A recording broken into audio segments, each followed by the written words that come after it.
Magnífico dia, amados irmãos. Graça, paz, positividade e a presença do Espírito Santo nos sejam abundante nesse dia. Como é que passaram a noite? Como é que passaram o dia de ontem? Aqui passei o dia em espírito de oração, pedindo ao Senhor força e discernimento para confortar o coração dos nossos irmãos lá do sul que perderam seus entes queridos. E também recebendo notícias, do que está acontecendo lá. Agora que a água está baixando, agora que a destruição está podendo ser vista de uma forma mais clara, é impossível a gente não se condoer, a gente não sentir. Que Papai do Céu fortaleça todos que estão na linha de frente, todos que estão em oração, todos que estão ajudando da forma que podem, para que os nossos irmãos se refaçam e tenhamos fé que, se Deus quiser, daqui a pouco tudo isso será uma triste lembrança que ficará marcada na história dos nossos irmãos no Rio Grande do Sul. É o que a gente pode fazer, se abastecer de informação correta e continuar em comunhão com o Senhor e com os nossos irmãos que agora precisam muito de nós.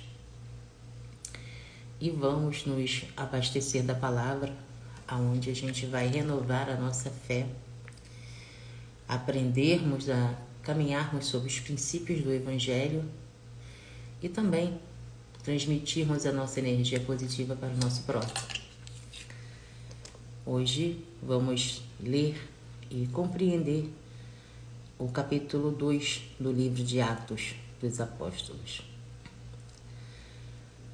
Quando chegou o dia de Pentecostes, estavam todos reunidos em um só lugar. Bom dia, minha amada Rose.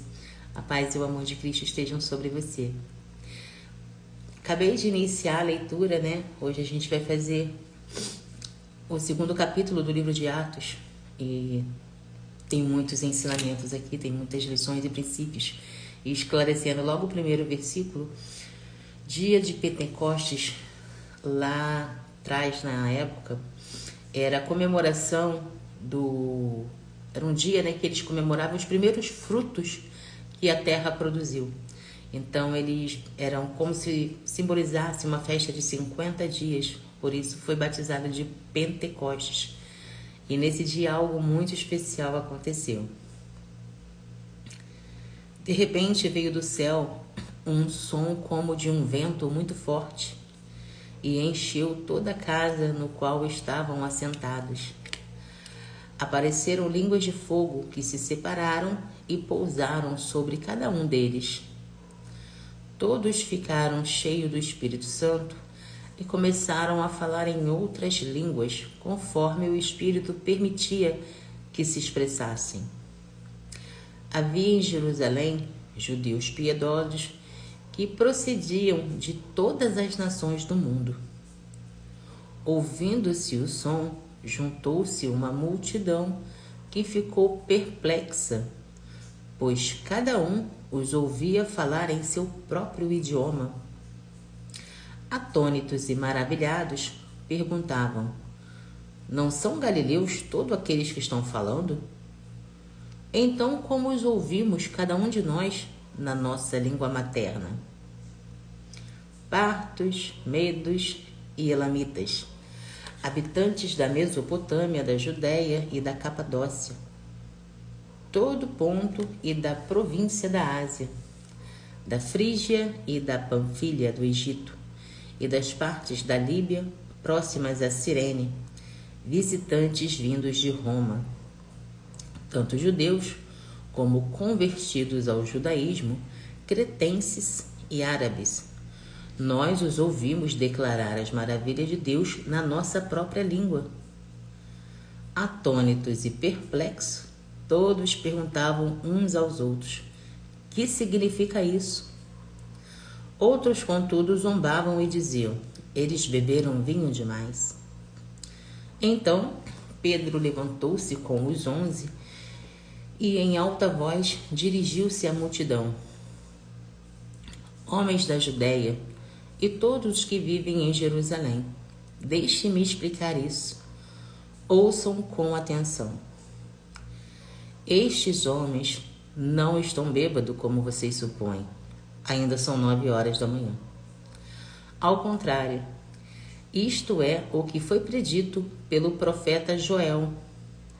Nos últimos dias, diz Deus, derramarei do meu espírito sobre todas as pessoas. Os seus filhos e as suas filhas profetizarão. Os jovens terão visões e os velhos terão sonhos. Sobre os meus servos e as minhas servas derramarei o meu espírito naqueles dias, e eles profetizarão. Mostrarei prodígios em cima no céu e sinais embaixo na terra, sangue, fogo e nuvens de fumaça. O sol se tornará em trevas e a lua em sangue, antes que venha o grande e glorioso dia do Senhor. E todo aquele que invocar o nome do Senhor será salvo. Israelitas, ouçam essas palavras. Jesus de Nazaré foi aprovado por Deus diante de vocês por meio de milagres, maravilhas e sinais que Deus fez entre vocês por intermédio dele, como bem sabem. Este homem foi entregue por um propósito determinado e presciência de Deus a vocês. Com a ajuda de homens transgressores da lei, o mataram, pregando-o na cruz. No entanto, Deus o ressuscitou dentre os mortos, rompendo os laços da morte, porque era impossível que a morte o retivesse. A respeito dele, Davi disse: Eu sempre via o Senhor diante de mim, porque ele está à minha direita, não serei abalado. Por isso, o meu coração está alegre e a minha língua exulta. O meu corpo também repousará em esperança, porque tu não me abandonará ao Hades, nem permitirá que o teu santo sofra decomposição. Hades significa inferno. Vou repetir o versículo 27. Porque tu não me abandonarás no Hades, nem permitirás que o teu santo sofra decomposição. Aqui ele está se referindo a Jesus. Davi, como a gente sabe, viveu bem antes de Jesus e já naquela época ele já falou, já profetizou sobre a vinda de Jesus e também sobre a ressurreição dele. E aqui Pedro está apenas lembrando as palavras de Davi naquela época. Versículo 28. Tu me fizeste conhecer os caminhos da vida e me encherás de alegria na tua presença. Irmãos, posso dizer com franqueza que o patriarca Davi morreu e foi sepultado, e o seu túmulo está entre nós até os dias de hoje. Ele, porém, era profeta e sabia que Deus lhe prometera sob juramento que faria um dos seus descendentes assentar-se em seu trono. Prevendo isso, falou da ressurreição de Cristo, que não foi abandonado no Hades, nem seu corpo sofreu decomposição. Deus ressuscitou este Jesus e todos nós somos testemunhas desse fato. Exaltado à direita de Deus, ele recebeu do Pai o Espírito Santo prometido e derramou o que vocês agora veem e ouvem. Pois Davi não subiu aos céus, mas ele mesmo declarou: O Senhor disse ao meu Senhor: assenta-se à minha direita, até que eu faça dos seus inimigos um estrado para os meus pés. Portanto, que todo o Israel fique certo de que este Jesus, a quem vocês crucificaram, Deus o fez Senhor e Cristo. Quando ouviram isso, ficaram profundamente aflitos e perguntaram a Pedro e aos outros apóstolos: Irmãos, que faremos? Pedro respondeu: Arrependam-se e cada um de vocês seja batizado em nome de Jesus, para perdão de seus pecados, e receberão o dom do Espírito Santo. Pois a promessa é para vocês, para os seus filhos e para todos os que estão longe, para todos quanto o Senhor, o nosso Deus, chamar. Com muitas outras palavras, os advertia e insistia com eles: salvem-se desta geração perversa. Os que aceitaram a mensagem foram batizados, e naquele dia houve um acréscimo ao número de seguidores de aproximadamente 3.000 pessoas. Eles se dedicavam ao ensino dos apóstolos e à comunhão, ao partir do pão e às orações. Todos estavam cheios de temor, e muitas maravilhas e sinais eram feitos pelos apóstolos.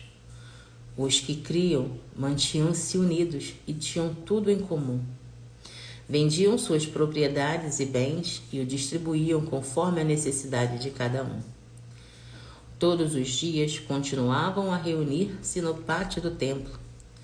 Partiam o pão em casa e juntos participavam das refeições com alegria e sinceridade de coração, louvando a Deus e tendo a simpatia de todo um povo. E o Senhor lhes acrescentava diariamente os que iam sendo salvos. Amém. A gente começa a refletir e parece uma outra realidade comparando com o que a gente vive hoje, né? Aqui na palavra a gente vê a união. Eu consigo imaginar e ver na minha mente uma comunidade muito grande de pessoas que se amam, que se respeitam, que se ajudam, que compartilham o que têm.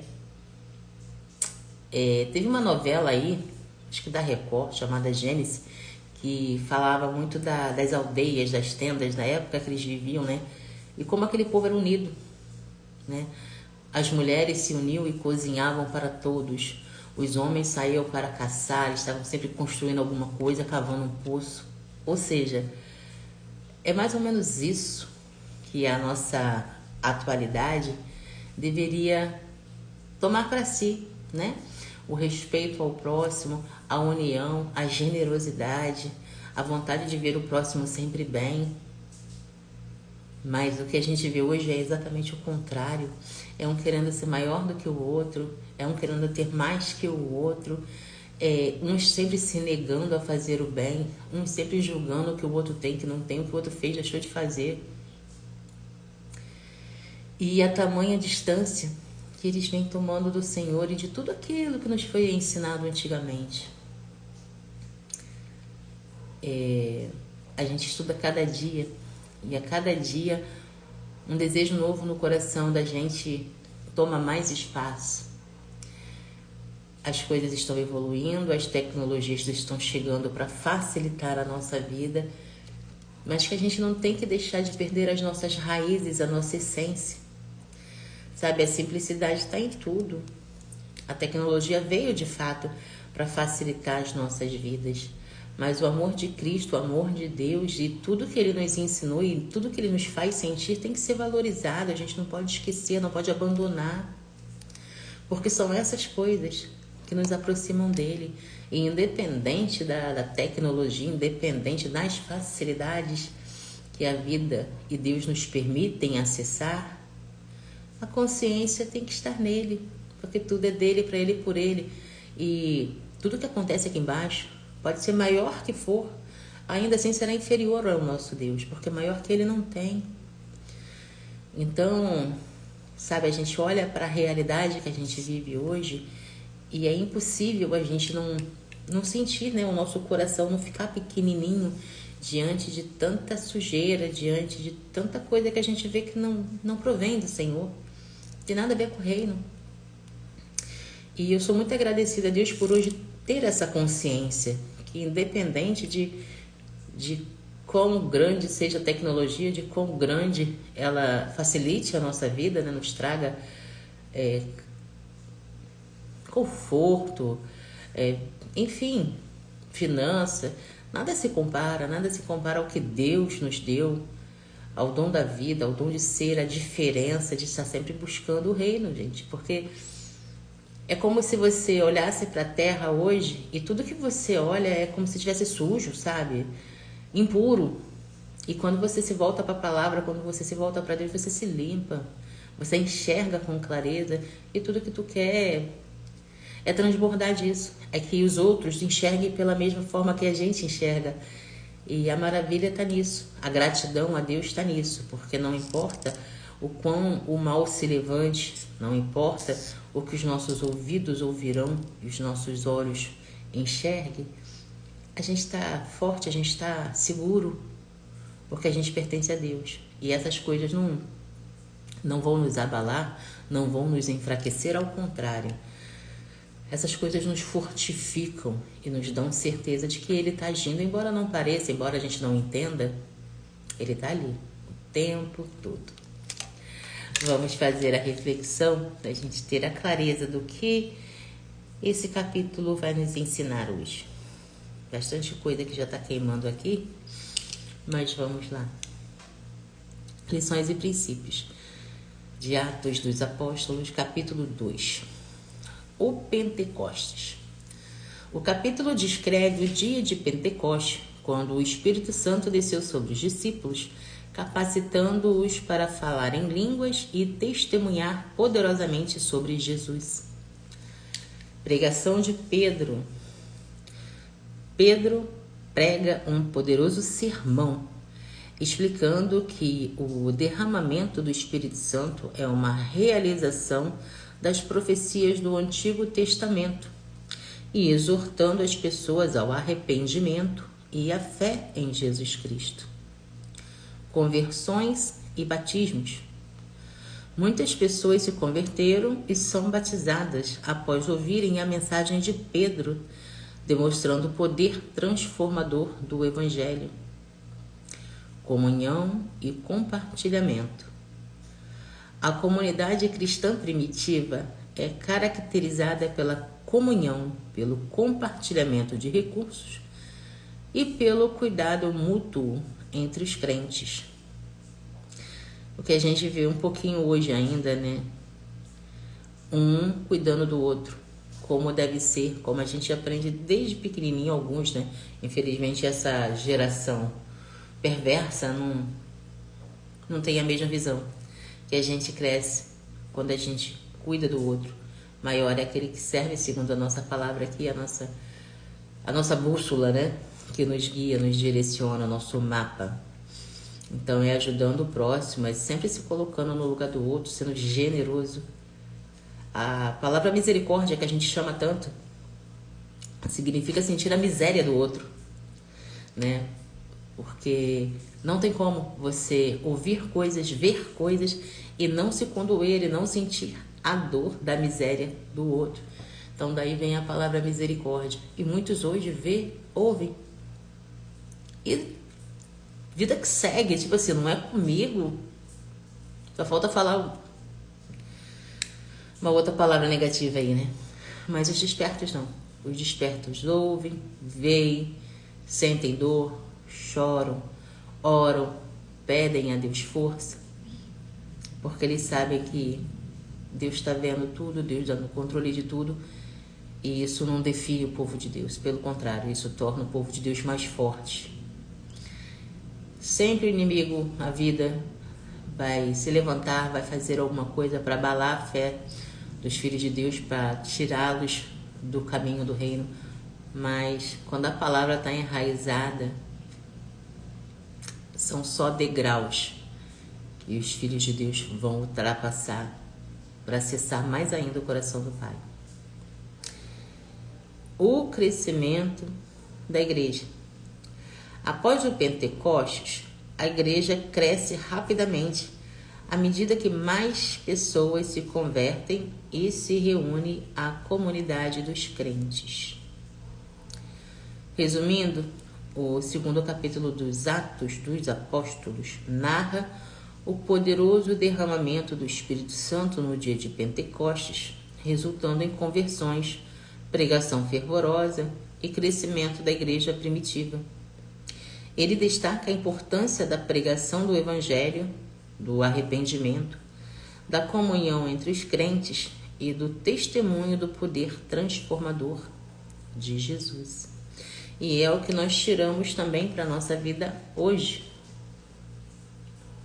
Maior que Jesus não há. O sacrifício que ele fez de amor, obediência, foi da presciência de Deus, era necessário que aconteça, né? Como a gente tira para nós, que independente do que aconteça, a gente vê, ouve muita coisa, mas a nossa fé deve estar sempre em Deus. Sofrimentos acontecerão, a Bíblia diz pra gente quase sempre que na vida teremos aflições, teremos tribulações, mas somos mais que vencedores. E a cada prova, a cada coisa que a gente vive, nós temos que ter o discernimento de saber que há crescimento ali, há aprendizado ali. Estamos vivendo os últimos tempos e tudo que resta para nós, os filhos de Deus, os cristãos despertos, é nos fortificarmos na palavra de Deus, é nos alimentarmos da presença do Espírito Santo, que a cada dia nos fortalece, nos renova, nos conduz, e a mantermos o nosso coração limpo, conectado a Deus. Sabe, chega uma hora que a gente olha assim e fala assim: Senhor, ai de mim se não fosse o Senhor na minha vida. Porque às vezes a gente olha, a gente quer fazer mais e se sente tão pequeno. A gente se sente realmente como a gente é perante a grandeza do Senhor. E quanto mais a gente tem esse pensamento, essa visão, mais a gente se contorce ali, mesmo pequenininho, se guardando ali. Tem um drive mental que eu uso aqui com a palominha que fala assim: eu estou escondido em Cristo dentro de Deus. E em momentos como esse que os nossos irmãos vivem lá no sul, que é inesquecível, gente. A gente pode tentar levar a nossa vida, a gente pode tentar fazer nossas obrigações, mas o pensamento vem, as visões vêm e a gente sente. Não, sabe, é hipocrisia da minha parte tentar ignorar, eu não faço isso nunca. Mas é bem isso, sabe? Quando os pensamentos vêm, eu penso aqui em casa, eu estou escondido em Cristo dentro de Deus. E sempre se colocando à disposição, sabe? Ontem foi um dia que eu fiquei aqui em espírito de oração o dia inteiro. As notícias iam chegando e o coração ia ficando pequenininho. Porque por mais que a gente queira fazer, por mais que a gente queira imaginar que tudo poderia ser diferente, a gente lembra que todas as coisas acontecem da permissão do Pai e do conhecimento dele. E a gente tem que se segurar nele, a gente tem que se fortalecer nele e fazer o nosso melhor. Ajudar da nossa forma, porque foi para isso que a gente foi doutrinado. Hoje mesmo aqui no capítulo a gente aprendeu, a gente viu a união daqueles que despertaram, daqueles que entenderam a palavra e aqueles que receberam o Espírito Santo. É caminhar em unidade, é sentir a dor do outro, é compartilhar o seu melhor da forma que puder. A humanidade de lá para cá, ela vem evoluindo, ela vem crescendo, mas esquece também de crescer interiormente. E o Evangelho está aí, para aqueles que aceitam terem suas vidas transformadas, terem seus olhos abertos e a fé direcionada à única verdade que liberta. Então, acho que a maior lição desse capítulo hoje, eu sempre, na minha mente, na minha concepção, a minha índole sempre é essa. É estudar a palavra e analisar, né? Trazê-la para a atualidade, buscar viver sobre os princípios da palavra, porque o ensinamento está aqui. Para aqueles que ouvirem com atenção, guardarem no coração e praticar o que está escrito na palavra do Senhor, só tem a ganhar a sabedoria do alto, a prudência, o discernimento, a compreensão de fato de qual é a vontade do Senhor em nossas vidas. E a própria vida ensina-nos, direciona sobre o poder do Espírito Santo, sobre o favor do Senhor diariamente. Então é isso. Quanto mais simples a gente enxergar, quanto mais simples a gente aceitar a vontade do Senhor, quanto mais simples o nosso coração for perante Ele, mais a gente se aproxima dele, mais Ele está conosco. Então eu convido você para orar comigo, para agradecermos e nos fortalecermos para fazermos um magnífico dia, para nos banharmos mesmo, entregarmos o nosso coração, a nossa mente, as nossas emoções, ações e palavras, aquele que nos capacita a vencer, aquele que nos direciona a fazer o certo. Vamos orar. Pai amado, a Ti rendemos graças, porque Tu és bom e em tudo nos ouve. Senhor, gratidão por mais um dia de vida na Tua presença. Gratidão, Pai, pelo Teu amor, pela Tua proteção.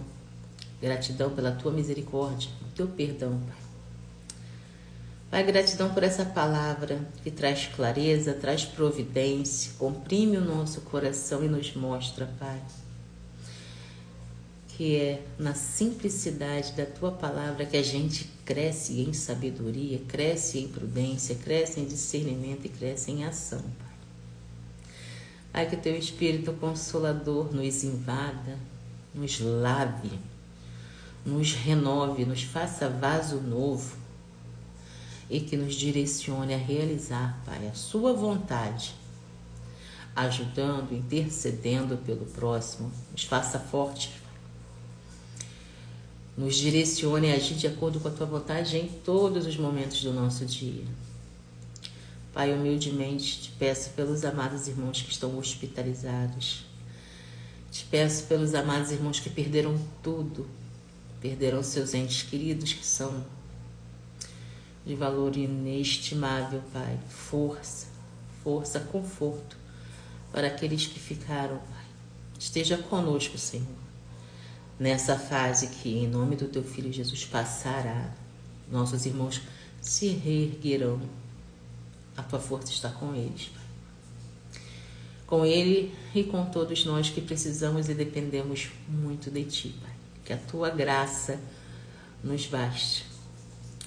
Pai, te entrego Israel, te entrego todo o nosso Brasil, não só os irmãos do Rio Grande do Sul, mas todos aqueles que confiam em Ti, todos aqueles que precisam de Ti, Pai, nos faça ferramentas positivas, nos capacita a levar o Teu Evangelho a todos aqueles que precisam, Pai. Que seja feita a Sua vontade, a Sua justiça na vida de cada um de nós. Eu peço e agradeço em nome de Jesus. Amém. Que não sejam só palavras. Leiam de novo o capítulo, leiam com o coração. Conecte-se com o Pai. Se não for de Cristo, arrependa-se de coração, se entrega, se abandona. Faça uma autorreflexão sobre seus atos, sua vida, suas ações, suas emoções. E se lembre sempre que a única coisa que Cristo quer de nós é o nosso coração limpo. É o nosso direcionamento para Ele, a nossa atenção para Ele, a nossa melhor parte para Ele, porque Ele deu o melhor dele para nós e isso é fato. Então que a cada dia a gente se abasteça aqui na palavra dele, cresça em amor, em generosidade, em benignidade, porque a gente sabe que a vontade dele é pura, perfeita e agradável para aqueles que o amam, para aqueles que o temem, para aqueles que estão buscando diariamente se abastecer nele, que é a fonte eterna. Façamos todos um magnífico dia. Um beijo no teu coração. Pois te amo, meu amor. Obrigada pelo carinho da tua presença. Sejamos todos luz e sal na terra. E até amanhã. Até amanhã não, amanhã é sábado. Esqueci que hoje é sexta. Um abençoado, iluminado final de semana, repleto da presença de Jesus. Sempre perto da maior riqueza que todos nós temos, que é a nossa família, que é a base de tudo, é a base de toda a formação. Papais e mamães estejam atentos às suas crianças, estejam atentos ao exemplo que nós somos perante as sementes do amanhã, que são nossos filhos e filhas. E que sempre, em qualquer oportunidade que nós tenhamos, falemos de Jesus, levemos o Evangelho da forma que a gente entende, da forma que Papai do Céu planta no nosso coraçãozinho todo santo dia. Então, um magnífico final de semana. Tendo oportunidade ou precisando falar alguma coisa, eu apareço aqui.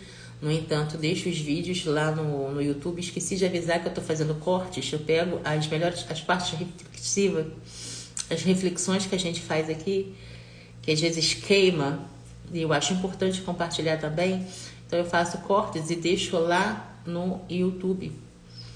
Então, a clareza ela tá aí, né?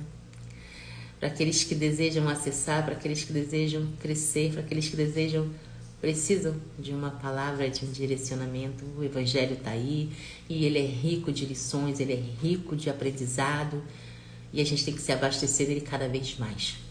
É isso. A vida é um jogo e as regras desse jogo estão na palavra do Senhor. Então vamos lá, vamos fazer acontecer o melhor dia das nossas vidas sobre o favor do Senhor. Um abençoado, excelente, magnífico final de semana. Um beijo no teu coração e até segunda-feira.